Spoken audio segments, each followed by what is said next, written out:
Roche, graminées, nature, écologie, pente, éboulis.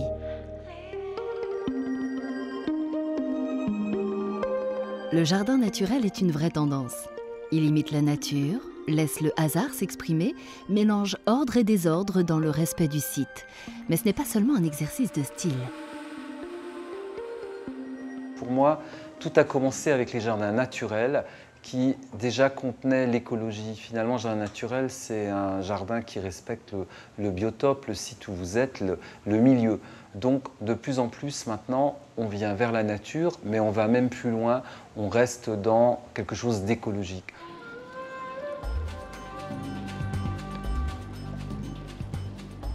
Camille Muller est un paysagiste célèbre pour ses panoramas sauvages, une tendance qu'il développe depuis de nombreuses années aux quatre coins du monde. Ces jardins évoluent comme autant d'écosystèmes, en symbiose avec l'environnement. Camille est aussi très apprécié pour sa capacité à relever des défis techniques. C'est le cas ici, en banlieue parisienne, où il a créé un jardin épuré et gommé une butte autrefois maladroite. Sur les photos vues de face, on se rend vraiment compte que le talus était raide, que la maison était totalement écrasée. Il y a quelque chose qui n'allait pas du tout. C'est vrai qu'en plus, c'est amusant pour moi de revoir ces photos parce qu'on oublie vraiment d'où on vient chaque fois. Aussi, dans mon projet, le talus est tout en courbe. Il faut éviter toutes les lignes droites, ça souligne justement l'artifice. L'idée, c'était de tout simplement agrandir la plateforme, la partie plate, et ensuite de tirer le talus très en longueur dans un petit moutonnement et de faire un espèce de jardin, on va dire, alpin, un jardin de montagne, un jardin naturel. Cultiver le désordre est aussi une manière de planter. Conseil de Camille, imiter la nature.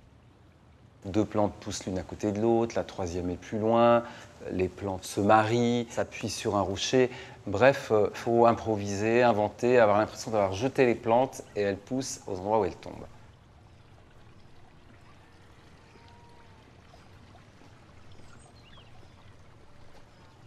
Je me suis déplacé en carrière pour choisir ces grandes dalles d'ardoise et miracle, je suis tombé en émerveillement devant ces rochers. Ça me fait penser à un paysage, à une montagne.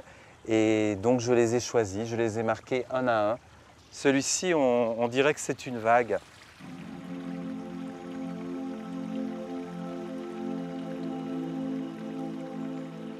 Les premières graminées, je les ai plantées ici. Et puis surprise, elles se sont ressemées. Il y en a absolument partout. Et donc on revient à la chose du départ. Il faut laisser la vie s'installer. Donc avec ces toutes petites poussières, ces petites pétales d'ardoise, la vie est possible. Pour satisfaire à l'attitude écologique, les paillettes d'ardoise se sont substituées aux joints. Et puis un ruisseau s'est imposé au beau milieu de la terrasse.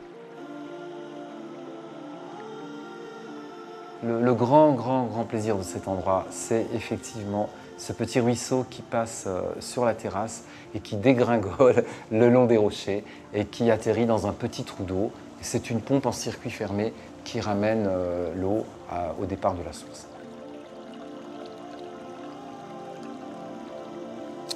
Donc un jardin, c'est ça, c'est laisser faire comme les graminées ici et les thym laineux. Et puis à d'autres endroits, un petit peu intervenir, un petit peu comme un enfant. Un jardin, c'est comme un enfant, donc on le guide, on le laisse faire et puis de temps en temps, on intervient.